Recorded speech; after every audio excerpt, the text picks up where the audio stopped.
The Difficult Girl Story by Lena Dunham. Introduction. The life of a child is far from always joyful and carefree, even in the modern world with a lot of opportunities. Lena Dunham in her story Difficult Girl, Growing Up with Help, shows the reverse side of the coin, using rhetorical devices and a special style of narration. It is necessary to analyze what exactly the author uses in order to position the reader and show her ideas as vividly as possible. Lena Dunham's story Difficult Girl. First of all, it is necessary to note the context in which the article Difficult Girl, Growing Up with Help was created. Lena Dunham has many health issues in real life and also has a somewhat unique worldview. This is reflected in the character and thoughts of the main character, whose fate is largely intertwined with the author. At the same time, there is no explicit mention of the fact that Dunham projects himself onto a girl in the story.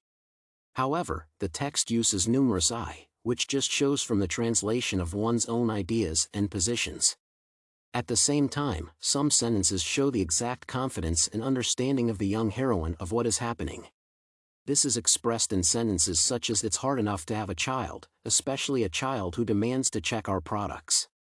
It is logical that a little girl cannot form such thoughts in her head on her own, because they require experience and an outside perspective.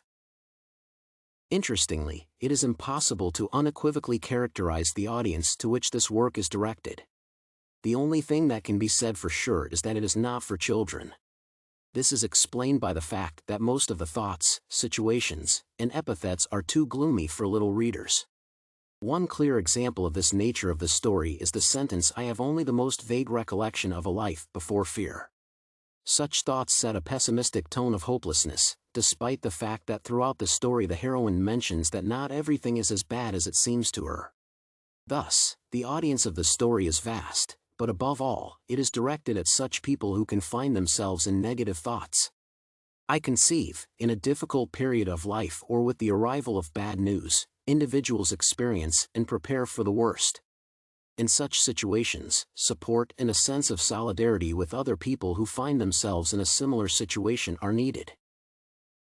It is important to note that due to the style of presentation and the chosen epithets, the author inspires confidence in herself and her experience, and short sentences are the most effective tool for this. Their meaning lies in the fact that the heroine is absolutely sure of certain thoughts or guesses and therefore has no doubts. Even in difficult situations, where many people would be in disarray, the heroine briefly states, "He had to say something." In addition, Dunham accurately conveys the unconditional confidence in the diagnoses made of the heroine and who is right and who is wrong.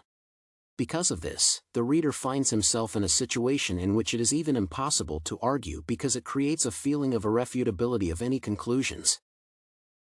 In addition to how firm and determined the heroine is in almost every aspect, there is a lot of evidence in the story. Such elements are designed not only to confirm the thoughts of a little girl but to demonstrate her undeniable rightness. For example, the heroine muses, "I have a feeling that she will gather all the information from this, so I put on a show that I am sure will demonstrate my loneliness and introspection." After a few sentences, her guesses are proven. From this answer, she learns that I am not like other 9-year-olds. This style persists throughout the work, and the reader stops doubting or trying to hope for the opposite of what the heroine thinks. When this understanding comes, Dunham reinforces the final stage of the story, namely, putting pressure on the reader. At the same time, it does not force people to experience sharp feelings but rather creates their totality.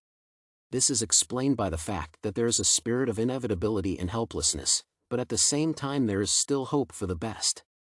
This happens thanks to the skillful manipulation of mood.